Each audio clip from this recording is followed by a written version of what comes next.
Hey, this is Josh from Sterling Valley Maple, and I thought I'd share with you a little bit of one of the main tasks we do during the season, and that's what we call walking lines. And really the idea is we're going to be walking our tubing lines, looking for leaks, trying to keep the vacuum nice and tight and produce as much sap as possible. So what I'm going to be doing is walking along the line here. This is my branch line. I call it that to distinguish it from the conductor or the wet dry line that's running across the bottom of this gully here. These all tie into that.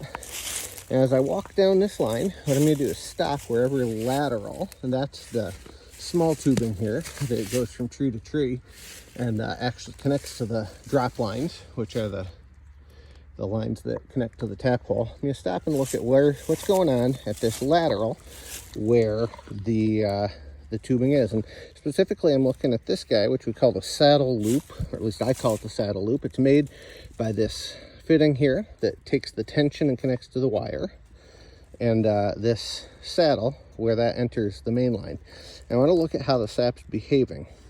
And this one does not have what I'm looking for, which is nice, even flow of bubbles. But what I'm seeing here is that the bubbles are actually going backwards towards the tree. So they'll enter the main line and then work their way backwards. And what that tells me is that there's not necessarily a problem on this lateral, but something further down is robbing the vacuum. So we're going to go find that. I'm just going to keep walking along the line. There's really rarely any problems here in the main line that aren't immediately visible.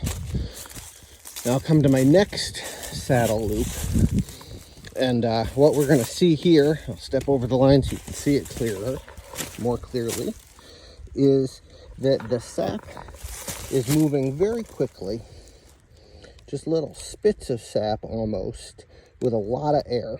What this tells me is there's some significant air entering this line. We don't really see any sap. So I'm going to work my way back up this line and see if we can find what's causing it. You can see here we had a connector that was put in. It's probably a squirrel chew. We'll come to our first T, and although this isn't perfect, I'd love to see this T fitting on a little tighter here. What we can see is the sap's behaving the same on both sides of this. So the problem is further up. This next spot, we have a tree that is no longer there. And you can see we took the drop lines out. It's a pretty big tree. And a lot of times what I like to do in a case like this is actually run my hand right along the main line, or along the lateral line, just so I can feel if there's any issues. So I'm just kind of holding my hand on it, feeling for a squirrel chew or a hole or something like that. If I suddenly came to a spot where the sap changed in the line, I'd want to look and see what's going on with that.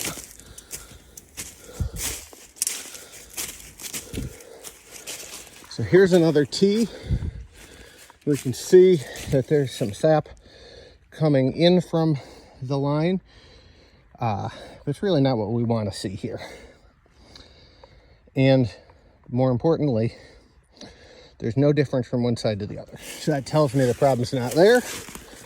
The same thing with this one. So we'll continue working our way up.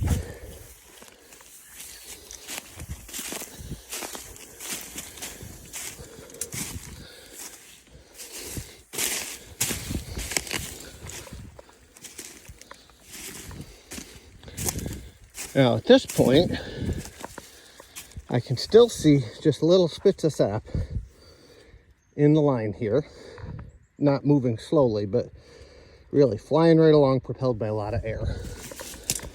This is a consequence of those high winds I mentioned earlier. So we're going to get that off the line. And then we'll work our way back here. This is the last tree on this line. We aim for about 5 taps per line, which is a little more than the current recommendations. But when we did this, they were saying strive for 5.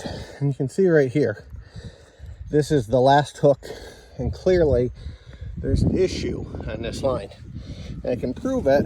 I'm going to take this little pair of vice grips with tubing on it. And you can see that this tap, the sap is built up. If I put this on here and close that off,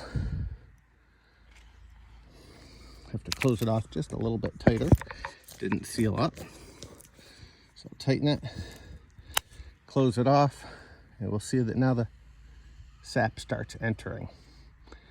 I also could hear a little hiss up here from this spout, which suggests to me that that was the issue. So I'm actually going to remove the vice grips. And I'll need both hands to do that, so pardon the bad videography here. And then I'm going to come up here and let me see if the freeze forced that spout out. And you can see that as I tap it in, we start to see a lot more sap flowing. So we don't want it going fast. We just want it sealed off. And as I finish that, now you can see that the sap is just kind of slowly coming out of the tree. Remember that we're overcoming the natural suction of the tree. The tree is kind of like a sealed system, so we want the sap to come out, but we don't want it to come out quickly. But the other thing is, now if I come down here and look, you can see these bubbles of sap. And over here, I can see bubbles of sap that are just slowly moving along the line. It's not going to look perfect quite yet because we have to let this line fill up with sap. But these things are all suggesting to me that I solved the problem. So now we'll go on and find the next one.